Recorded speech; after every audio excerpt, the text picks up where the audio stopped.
And I'm taking you off mute, Aparna. So welcome, namaste. It's so lovely to have you all with us. It's so lovely to see you, Aparna. You're really radiating beautiful, beautiful heart today, like just the colors and the flowers. It's lovely. I'm Asrael. For those of you that know me, it's nice to see you. And for those of you that don't, it's lovely to meet you and to be with you today. I'm so excited to be here and to share with the lovely and divine embodiment of the divine feminine, Aparna Khanolkar. I never say your last name correctly, Khanolkar. And yeah, we're so excited to share this beautiful opportunity to dive into the heart of the divine feminine and really the potency of transformation and the effect it has on all of us women as we're opening and awakening into our truth, our power, and as the world awakens to this divine feminine energy as well.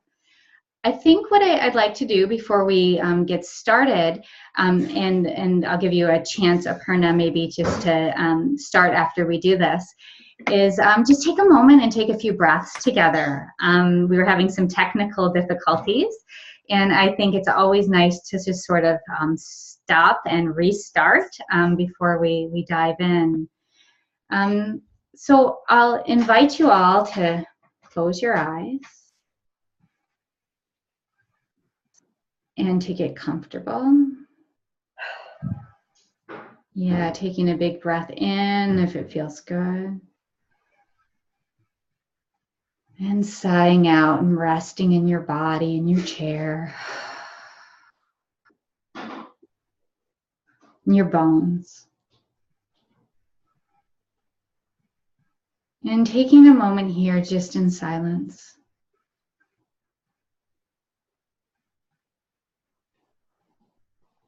To not just rest and reset,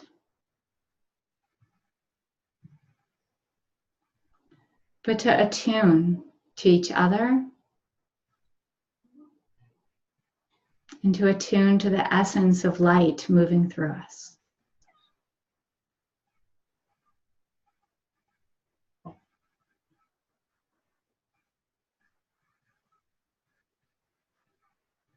And if there's any intentions that you'd like to set for today, go ahead and do so, knowing that they will weave into this next 45 minutes to an hour of sharing.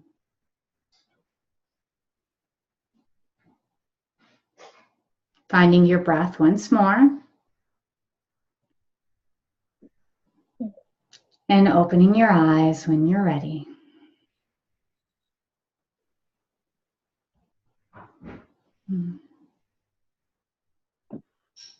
Namaste.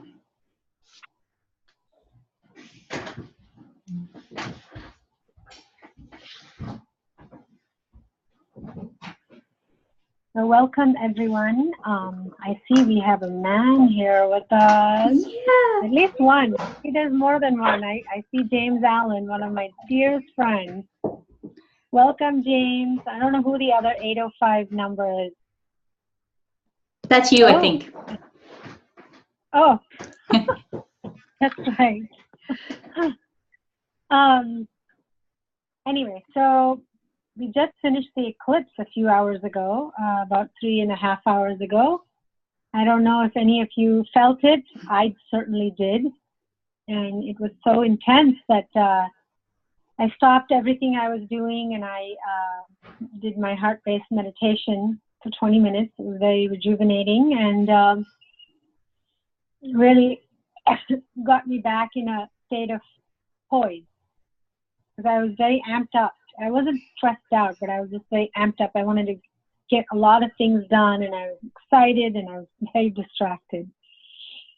And then in the tradition, at least in the Vedic tradition, you bathe after an eclipse is over, and then you prepare fresh food. That's what I did. And then I'm wearing my rose today for James because I told him I was going to wear a rose from now on. when I went online. So anyway, Asrael and I were discussing what should be our topic for this month. And we decided it would be interesting to talk about the power of transformation that leads us to being an awakened woman. And there are very few people I know, but I know them, who are very deeply invested in their transformation. And they're willing to sacrifice their own illusions. They're willing to sacrifice their own negativity in order to achieve something, some greater understanding of themselves or their true identity, as I like to call it, our own divinity. And there certainly is a price to pay, but it's actually a very wonderful price to pay, to release things that we no longer need, to understand that there are aspects of us that need healing, that need forgiveness, that need just a lot of light infused into it, is a very powerful experience, because at least for me, and I know Asrael feels the same way, I know my life is not random. My experiences are not random. And I'm certainly not here to be punished by God or karma or, I don't know, destiny or fate or any of those, those Indian things.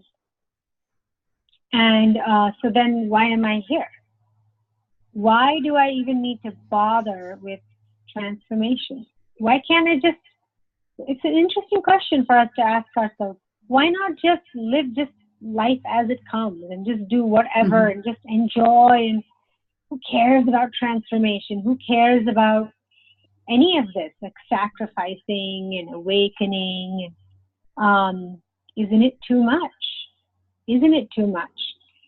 And then also for me, when I think about the power of transformation, I don't want to make the mistake of believing that my transformation can only come through me bypassing all of my own shortcomings.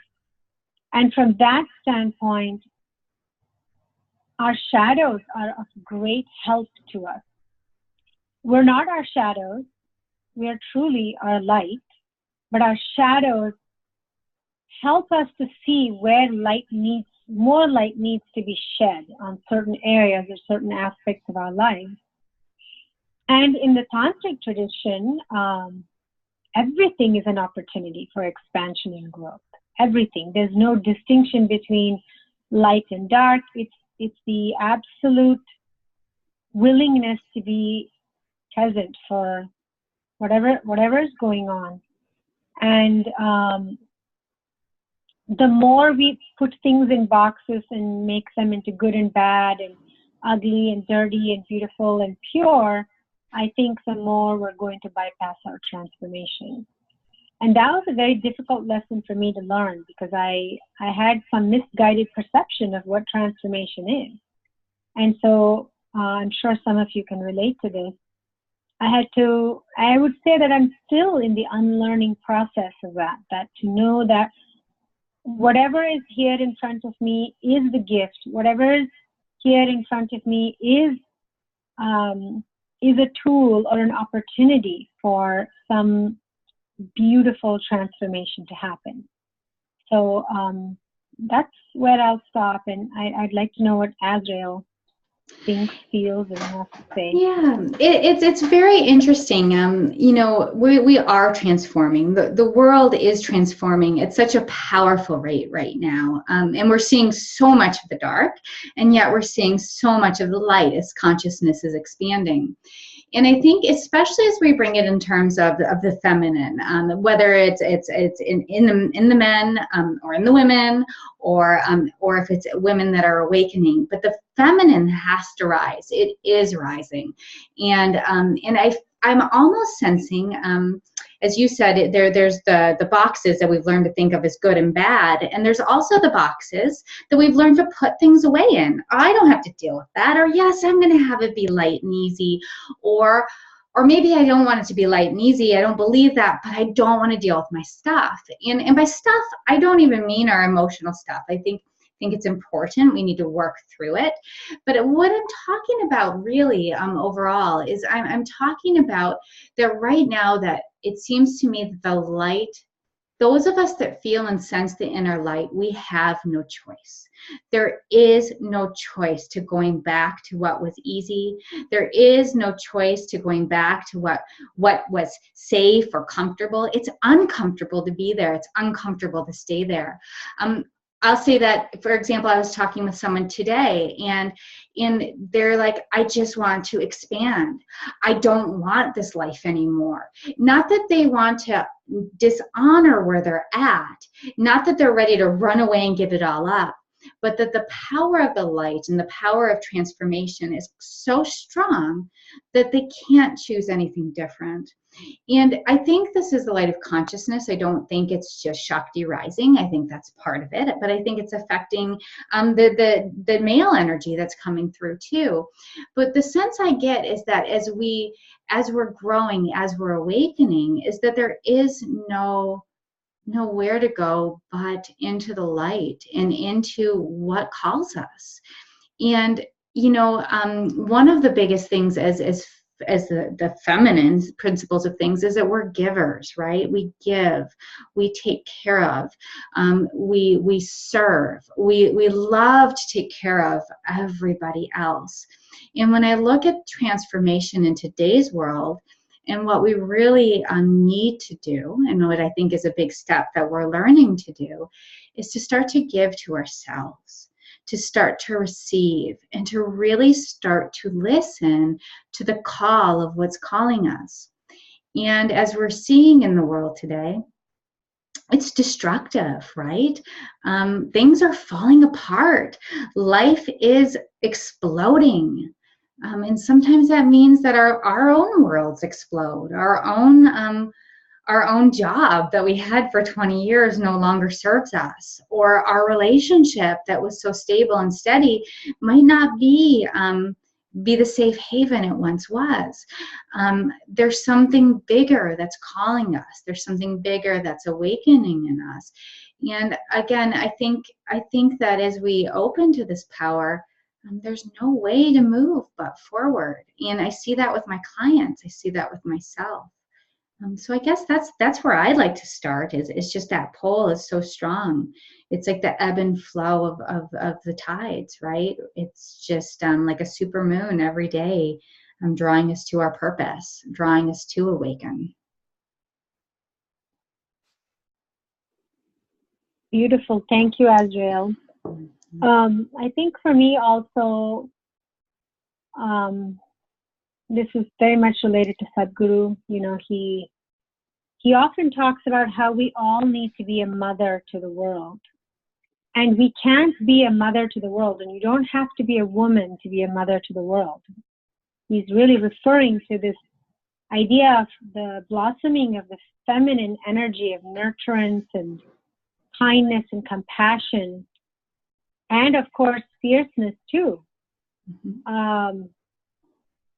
And we can't be a mother to the world without having done our own transformative journey, or at least begun the journey to some extent and be engaged in it, involved in it. And I know for me, it's a huge call, being a mother to the world, to have no discrimination between, how I'm going to help my child or how I'm going to help my client, to how I may help a perfect stranger, or how I may bring my light and my blessings to a situation, of a total stranger that I know nothing about. And I don't need to know anything about them.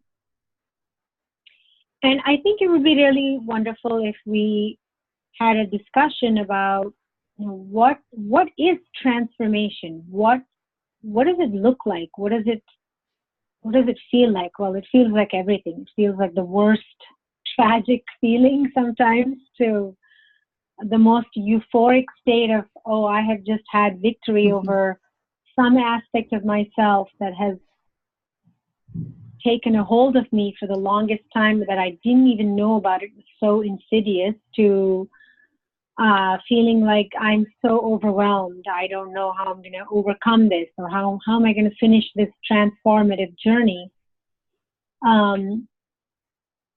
But I think that I think everyone in this group who are present here now, and everyone in the world, is always on some sort of transformative journey. And Asrael, I'd love to know your thoughts on what it means to be on a journey of transformation. Like, why is there so much power to it?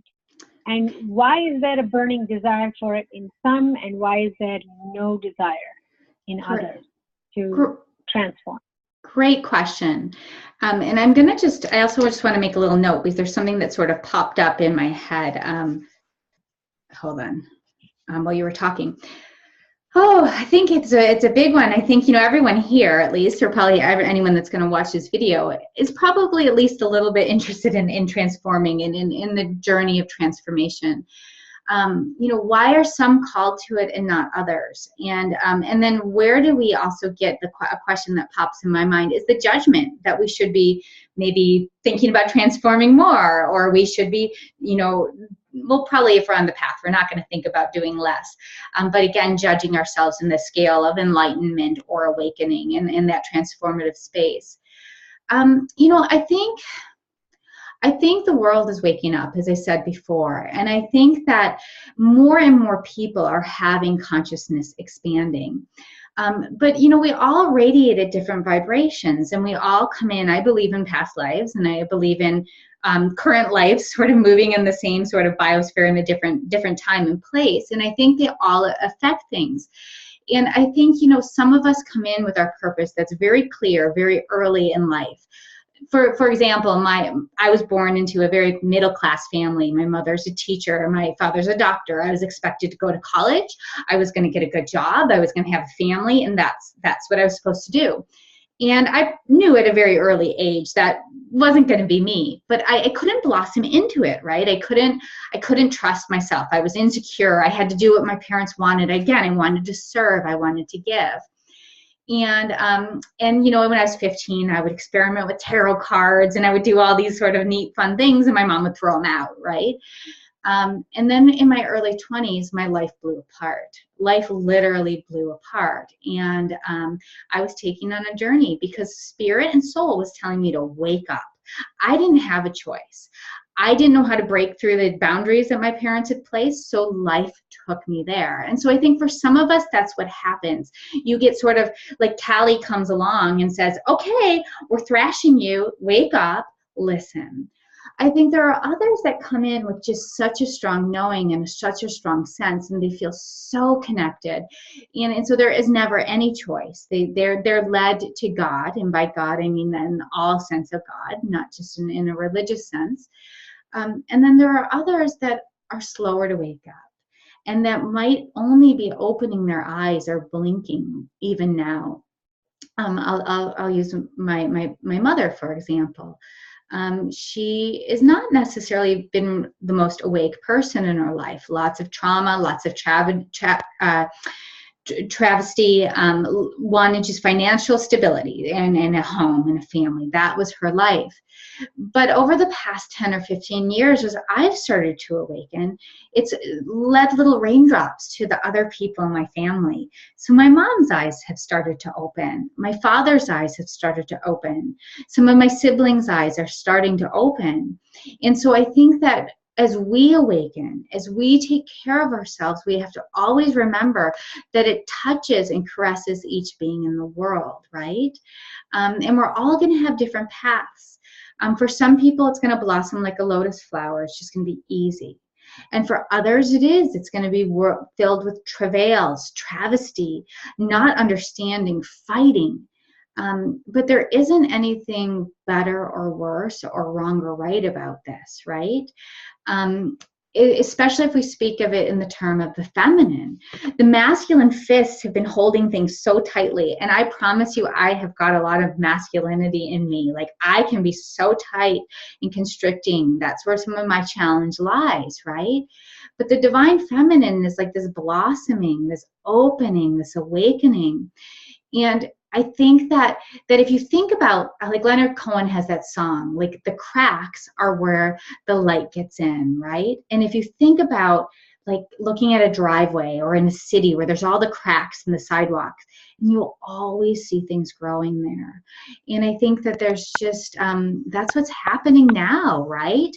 Is this divine feminine shining forth and coming forth so clearly and strongly. And yeah, I don't know if that answered the question, but that's sort of my view on it and my thoughts on it.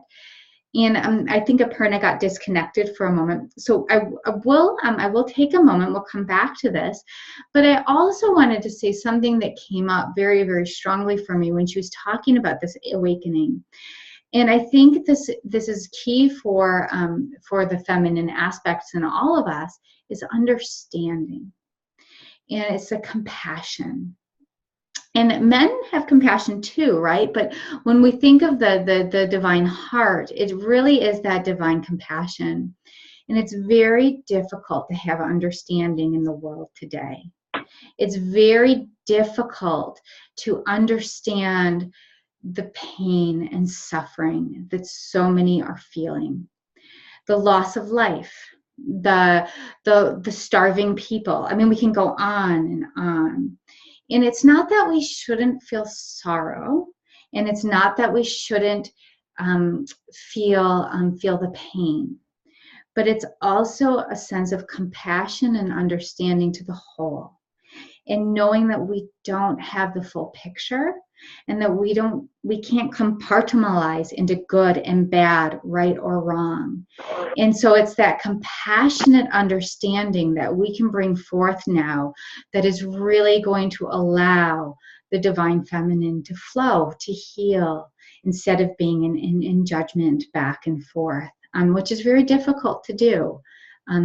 It's very difficult. So I'm going to take a moment and stop talking, and perhaps, I don't know if Aparna can speak, but perhaps I'll even open it up just for any questions or reflections. Feel free to type it in the chat. I'm here. Okay, you can speak. Okay, good. Well, others can too. Yeah. But I just had one thing to add that came to me, just pondering on what it means to be an awakened woman. An awakened woman is not just somebody who is part of the Me Too movement, or, somebody who... We lost you, Aparna.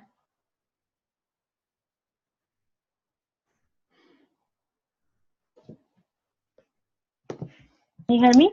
Now we can hear you, yeah. Okay. Yeah, so I was saying that the awakened woman is not just somebody who is going to break through the glass ceiling at work, and be part of the Me Too movement, and, allow her fierce rage to just go on a rampage in her family. There actually is, there's a great deal of misunderstanding or misrepresentation of what it means to be awakened. And being an awakened woman is not, I don't think, at least, that it gives us free license to do whatever we want, however we want, but to hold ourselves to a certain consciousness and a level of spiritual responsibility towards ourselves and what we're creating karmically for ourselves and for this greater world. And also to understand our relationship to nature, the cosmos, to life and existence itself, to understand the totality of our being. Because when we are in these emotional states, there tends to be, as you and I have talked about this many times, there's this idea of that just identifying ourselves with the body and the mind. But an awakened woman knows that a body and mind is just something she's carrying in this lifetime. It's not her true identity. She doesn't just operate from that place. She does operate from that place, but that's not her primary identification. She understands that I have a body, I have a mind, but I'm not the body or the mind. That I'm actually this beautiful vibrating bliss consciousness or light. And to use the light from within as a reference point to every opportunity that life brings. How are we going to respond to life? How are we going to bring more light into a certain situation in a family or with clients or a business partner or partner, husband, whoever, daughter, sister, and to be in this very direct relationship to the light in every possible way, as much as possible. And of course, when we falter, we just recognize that we faltered and we get up and we go back to being, carrying that higher consciousness. That's what the world needs right now for greater healing. And that's what we need, every one of us. We need this consciousness button that's always on, or at least on most of the time. Yeah. And that's sort of what I was getting at before, is that the consciousness button, it seems to be for most people, like it's on, like once it's calling you, it's on, right? Like, and we learn our patterns, or we get stuck. Some people get stuck, or when we're first starting to awaken, or really strong practice and responsibility is so important and so helpful, right? Like, I'm choosing this, I'm choosing myself, I'm choosing my light, I'm choosing to do these practices. And then I think it comes to a point where it just becomes part of life, and there is no choice. Like, the body says, no, I can't do that. No, I don't want that. And in that saying no, we're saying yes to ourselves. We're saying yes to the universe. We're saying yes into that space. And as we, I'd like everybody to take a moment and just close your eyes for a second. And think back, let's go back 5 years. Let's go back 7 years. 7 years. It's 5, we might have already been quite strong on our paths. But 7 years, even being a spiritual being, which I know all of us were 7 years ago, notice how different you are now. Feel the difference. Feel your connection to the divine. And notice how not only it has awakened in you, but it's awakening in your connections with others. It's awakening in your work. And it's awakening in every aspect of your life. And spirit was there then, but notice how much it's shifted. Notice how much more present it is.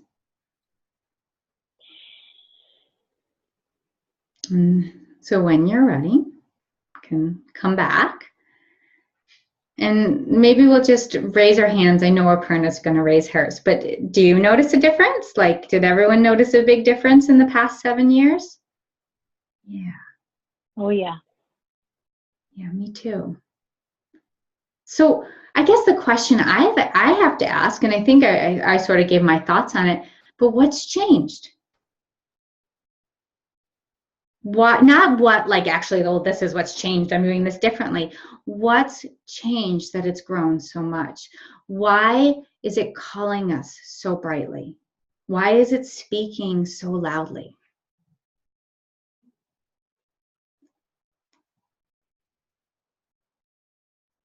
I think I feel, at least in observing my clients and myself, it's really the deeper yearning of the human soul.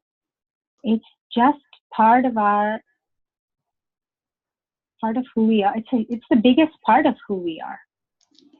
This constant desire to reach something higher. And it's only the issues of the body and the mind that keep us all muddled up and stuck. And so in many ways, as scary as it is, to be an awakened woman, we have to be willing to get out of the quicksand of the body and mind. Yeah. We're so familiar with it. We're so addicted to the reality of just the body and mind, in the sense that, these things happened and this person said that to me, whatever, like all the human things we have, our challenges that we have, sometimes we get stuck in them. We just think that that's our only reality. We can use that as a springboard to awaken to a higher state of consciousness instead of being stuck. So I wonder if we're also being called. So again, it's just like there's just, again, we're being called, or the people, and I'm not, by saying the people, I'm not putting this as a better than or worse than, but the people that are awakening, or that are transforming, or that are taking the responsibility, or that are feeling this calling, if we're actually being called in a bigger way, a way that we may not even understand, because there is just such a need for balance right now. There's such a need for the attributes of the feminine, both the fierceness and the strength, and the softness and the sweetness, and just the owning of the river of the divine light, or if we're going to say the feminine, right, the divine flow of water, of the nectar, the essence. Like, I wonder if, I mean, it's just again a question, but if it's just this, again, the time, the energy is just calling us forward at such a bigger rate, right? We're again, like I said, one of my clients today, she's like, I can't say no, like I just can't say no, because that would be choosing death, right? No, I agree with you. There is a greater calling for the feminine, but it's also the greater calling for the feminine in the men too. Yes. In all of us. But because, women are just a little bit more in touch, or maybe a lot more in touch of their feminine energy, and there's a greater openness just naturally being a woman with feminine energy. There's a natural opening and natural curiosity, and I say a sense of adventure or awakening and opening that's naturally present in a woman. She's just more willing to look at a situation through multiple angles, and willing to bring some soothing solution, or a salve, or some love and nurturing to a situation. And so in that sense, we all have a great responsibility to step contribute. up. Yeah. It's interesting, two things you're saying there. Like when you said just that healing, that balm and that salve, it's like because the earth is waking up, right? Like we're having earthquakes and floods and hurricanes and just so much lately. And it's like, I wonder too, as we each do our own work, are we bringing that balm and that salve to the earth? I mean, it's the Mother Earth. It is the mother. It's the divine feminine rumbling, but it's like, it's as we awaken, it's like we're bringing the light to also heal that. And then that brought me, and this is a little bit off the subject, but in Hawaii, there's one of the goddesses in Hawaii is Pele, and she's the volcano goddess. And I've spent a lot of time in Hawaii. It's one of my sacred spaces on the Big Island, and powerful energy. And she's always been this warrior goddess, right? Like when they came to the island, she was the warrior. She was sort of like Kali in a sense, right? Like just strong and powerful. And I've been reading some books about her lately, and they're talking about how she's softening. And not that she's getting weak, but there's a softening that she's bringing, a compassion, a gentleness, and that the lava that's pouring out through her, or the heat and the energy that's pouring out through her, doesn't have to be not as fierce, but there's a different quality to it, where there is more compassion. It's almost like when she first came and spoke to the Hawaiians, she's like, you have to be tough, you have to be strong, you have to fight. She was carrying more of the masculine parts of things.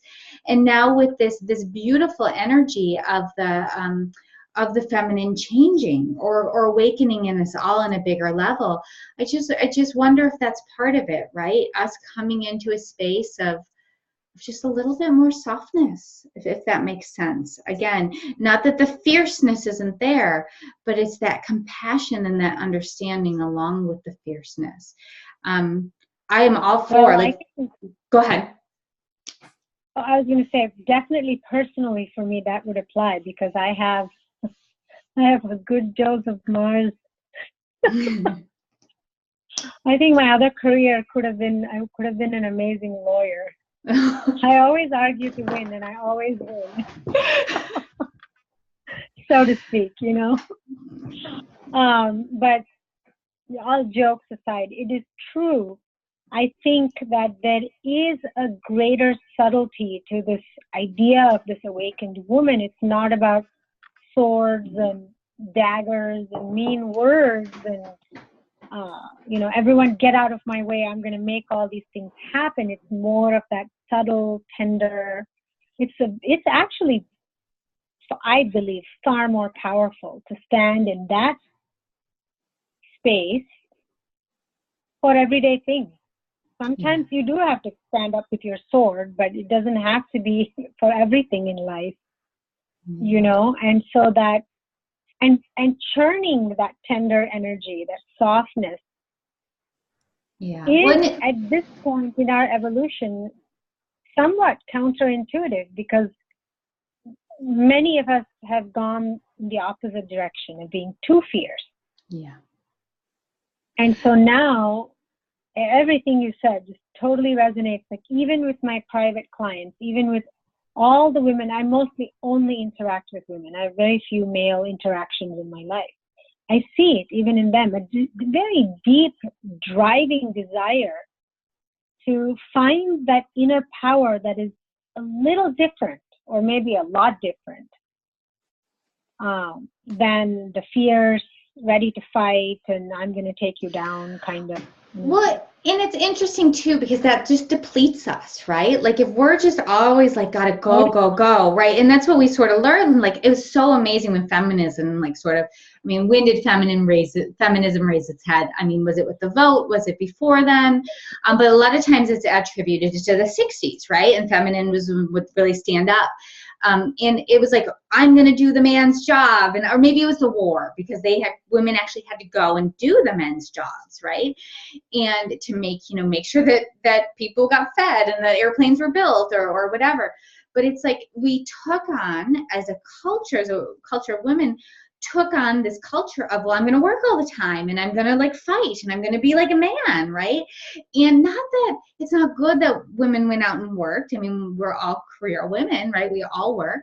But at the same time, what did we sacrifice when we made those choices? Or what did we feel like we needed to sacrifice when we made those choices? And yes, like, let's work, let's follow our passion, let's live our purpose, but we are not men, and we don't need to be fierce, and we don't need to come that way, or, work that way. And I think that's another thing. Like, Aparna and I have talked a lot before about the idea of a tribe, right? And connecting with others. And I know Bonnie is a yoga teacher and a counselor at the yoga studio I teach at. And I know Bonnie, like, how beautiful it is to have the community to be with, to feel supported, to connect with. And, I think that when we think about tribe or women in transformation, it is about connecting with others, and it is about connecting in community.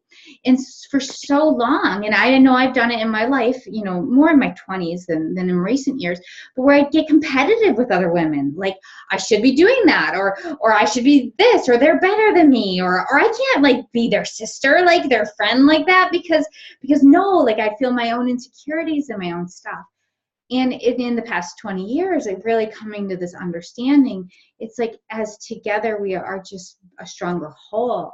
And as we connect together and share together in group, in community, with our sisters, and by sisters, I'm talking about women as a whole, with our daughters, with our mothers,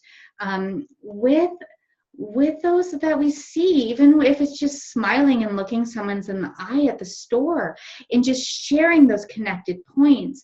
Again, letting go. And I don't resonate on this level anymore, but a lot of women do still, that competitive space, right? And instead of this loving embrace that we can offer in union with each other, right? in sharing, in connection. I think that's another big step in the transformation. And we're seeing it a lot with women's groups in yoga studios. But I think there's still a lot of steps to go, right? To come back to these bigger spaces of connecting and remembering we're a tribe, we're a family, we're connected.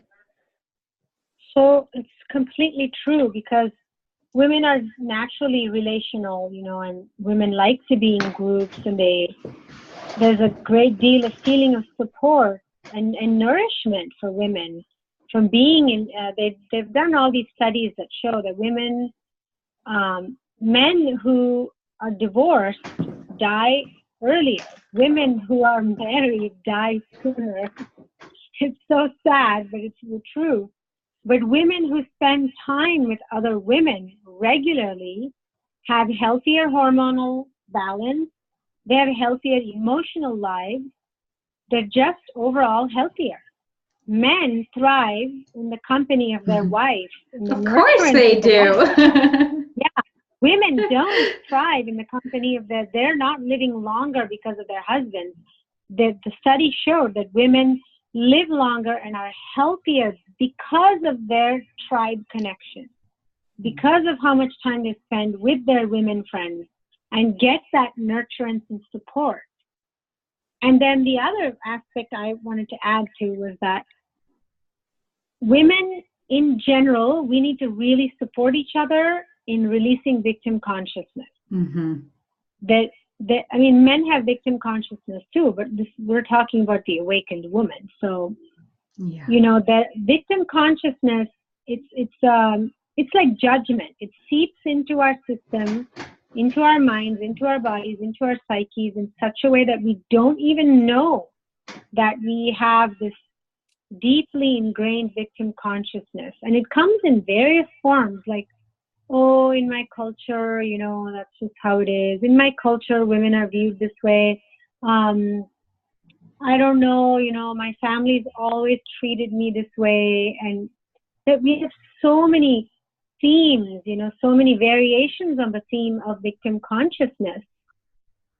And I believe, and in my experience, I've seen women can help each other. The tribe is there to help each other come out of that state of victim consciousness. Mm-hmm. We cannot awaken if we're victims. We have to first feel completely victorious about our existence. We have to feel, maybe not completely, but we have to feel somewhat victorious about our own existence, our own, I'm here because I chose to be here. I've incarnated because I've chosen this, and I have some contribution to make to this world. And if I have to overcome my victim consciousness to deepen my contribution to the world, I'm willing to do it. And I need help, and I'm going to help other women do it. And that is another aspect of being a mother to the world. Yes. But first we have to do it for ourselves too. And knowing that we are enough in just being, right? Yeah. And again, that's another thing, right? Like with a lot of the masculine attributes we've taken out, we've got to do. But it just in being, our life force is creative, and we are enough. And that it goes along with the victim consciousness, right? That we're not enough, or that we're sorry, we should do better, or we should do something differently, or we should stand up more, or whatever, whatever our stories are. Yeah. Obviously, and this is probably a whole other topic for a different day, but even just with our body, our body images, and our disconnection from our bodies, and the disease really of our relationship to our bodies, right? Instead of let's do that next month. Because it's a big one, right? And it's like it's really is this sense of we are more than enough, and we are here. Each one of us shines. There's not one person on this planet that doesn't have that light within them, right? And yes, some are more clear than others, but we all have the opportunity. We all have the light. We all have the gift. And knowing that, right? And letting go of the fear or the belief or the pattern that's keeping us safe and uncomfortable, safe and comfortable, yet extremely uncomfortable. So. Yeah. I think that the time has come for many, many, many of us, and it's unraveling in different forms, but it's certainly unraveling this we all want to be unshackled from our own chains, from the chains of culture and the division between men and women. And in the process, we have all, men and women, we have all truly forgotten our real identity. And this whole division, this fight, many times I think we are the same species, men and women, and we behave as though we are not of the same species. And it's so tragic to me. But I think that this, as I was saying earlier, even the darkness is a great gift to shine the light upon. And so this division between men and women, equal versus unequal, or superior versus inferior, has such powerful momentum right now. It can really propel us to becoming awakened women. Yeah. I really believe that, and that's why I love what you said earlier. We're being called. We're being called. Are we really listening to this call? This is our opportunity to jump on this big bus. And to go for it. And it's interesting because it's like, part of me is like, am I just like so like out in la la land because it's easy for me and because that's just the way I live?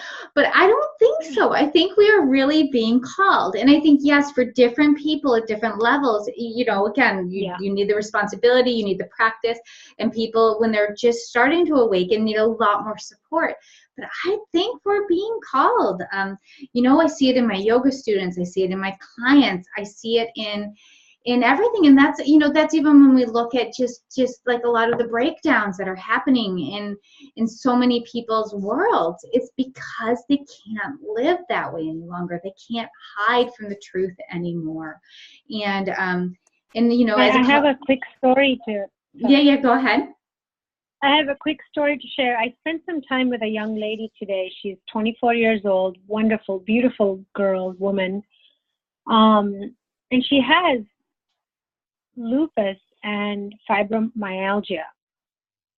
And I find it fascinating that such a young woman would have two pretty significant autoimmune type of issues. And now I've known her for some months, and she's starting to open up to me, and she shared her home situation with me. And there's a lot of struggle with her father, who's, according to her, he's very misogynist. He's racist, and he's just utterly, completely rejects her and disrespects her and the mother. And I told her, you've taken on that rejection, and you're in an unconscious way, you have rejected yourself. And she told her parents, I'm moving out. I can no longer live in this house. And I said, you should energetically move out. Whether you physically move out or not, energetically, you need to really stand your own ground in your own life and recognize who you are, and not drink in, absorb, and take in your dad's views of you. Yeah. And this is your calling for your health and your well-being and for your future. And she just burst into tears. And she was so grateful that she could talk to me about it. And I believe it is, there are personal calls, that are collective calls. And I could definitely feel that was her call. I was just going to say that this was a calling too, to her to awaken, and to move in that space and way. I know we never know. And again, I think this is happening in so many ways for so many of us. What I'd like to do for the last 5, 7, if we go over like 2 minutes or so, it's fine. I'd like to just see like if Bonnie or Mukti has anything you want to ask about, or anything that you'd like to share. Keep it brief. Maybe even type it in the chat box might be the best way to go. But if there's anything that we've sort of ignited in you that's like, oh, I want to ask this, or I want to share this. Feel free to. We'll give it a good minute or two. Just because sometimes people think no and are shy, and then they share.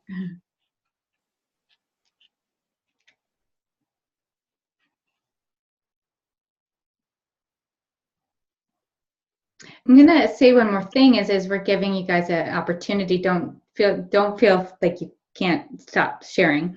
But is what I think it really comes down to, what I think the Awakened Woman is really about, as we awaken, it's being true to ourselves, right?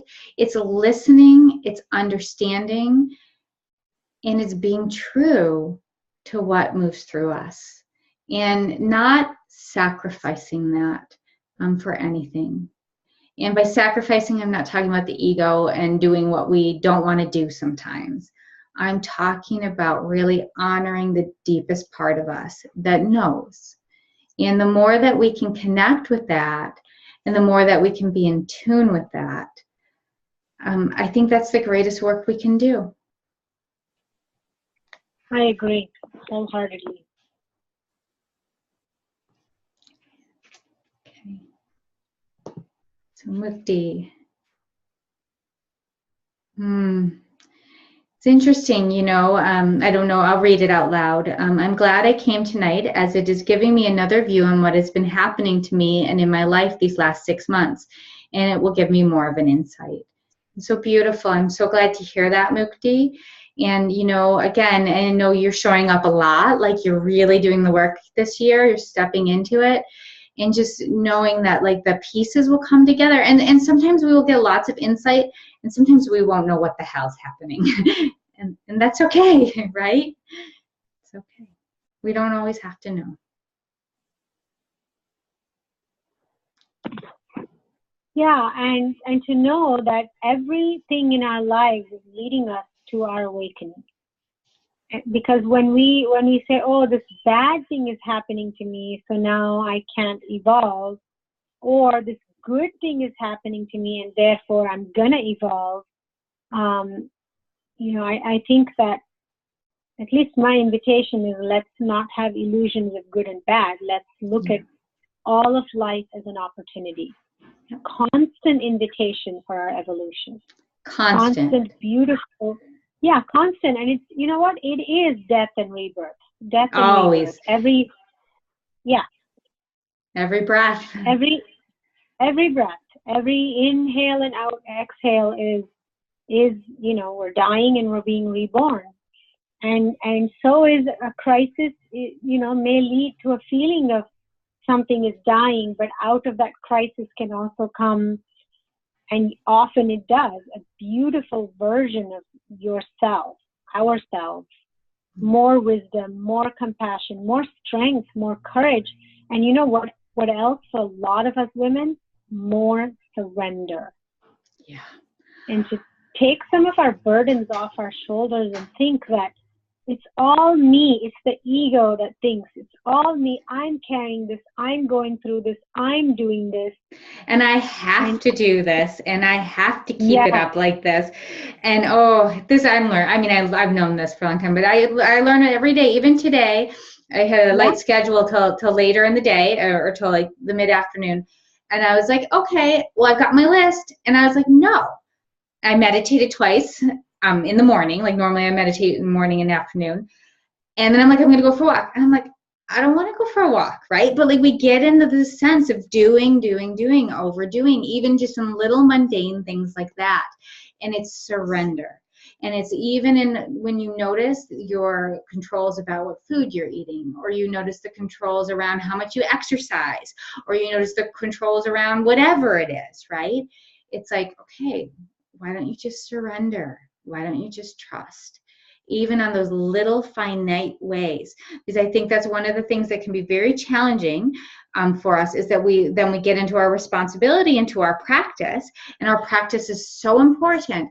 But as soon as we create limiting barriers and beliefs, we're doing also more harm. So again, not that wouldn't have been great for me to go for a walk today, but if I went for a walk and we're enjoying it, it would have been great. I'm out there like, I'm cold and I'm going to walk as fast as I can. I'm actually creating more pressure and stress in my system, and I'm not allowing the light to envelop me, right? So we got to remember that even with the small, like day-to-day mundane things. Surrender can be found in every moment. Yeah, and when we surrender, we also connect very deeply to the grace of the divine. Support comes, insight comes, relief comes, and when we think we're doing all this on our own and carrying this human load on our own shoulders, we've pretty much cut off that the path of the grace of the divine coming to us. And it's there. It's constantly there for us, but it's not going to be given to us. It's something we have to open ourselves up to. It wants to be, it wants us to feel it. It wants us to sense it. It wants us to live it. But we do have to, be aware of it for sure. So. And ask for it. No. Because I'll tell you from my own personal experience, the divine wants to give to us so much. And it is our responsibility to know that we are the children of the divine. And therefore, we get to ask, not as bratty children, but as humble children that truly, stand in the light and know I'm a daughter of Shakti. I'm a daughter of the divine. I can ask for this ease. I can ask for support in this situation. And I can let go and I can receive it. Yeah. And then it's always there. It is. It is. Receiving and asking for what we need and knowing, trusting completely. So thank you for coming. Thank you for sharing your time with us. We never know how many people are going to come, and we love seeing your beautiful faces. We will have another, and for anyone that's watching this on YouTube, our next one is going to be, I want to say March 15th, 1 month from today, at the same time, 6 p.m. Eastern time, or Pacific time, 9 p.m. Eastern time. And yeah, maybe we will talk about body image and just the energy of really freeing ourselves of the connection to any beliefs around that and what that is. But we'll see how it evolves. Also, won't talk very much about it now, but that'll be right before the 9 days of Navratri, the Mother Divine. And Aparna and I will be sharing a 3-day course over that time on opening in the heart of the Divine Mother. And we will be sharing a lot more about that as it comes, or our Divine Heart, not the Divine Mother. Which is the Divine Mother, I guess, but opening into our awakened hearts. And that's a much more... We are the Divine Mother. We are, and the daughters, and the sisters, and the goddesses. But that'll be more practical of a workshop, and we'll share more about that as it comes. But yeah, thank you so much for sharing, and Aparna, thank you as always for sharing your wisdom. It's such a joy to share with you. I'm just sorry that my internet is, I don't know what's going on with it today. Yeah. But surrender. Yes, I'm glad I knew that I could call in. Yeah. So Bonnie and Mukti, thank you so much for being here and for trusting us and for listening to us. And hopefully we've contributed something good to you both today. And hopefully we'll see you next month. Yeah, and enjoy your evening. Namaste. Thank you, Asrael. Namaste. Thank you.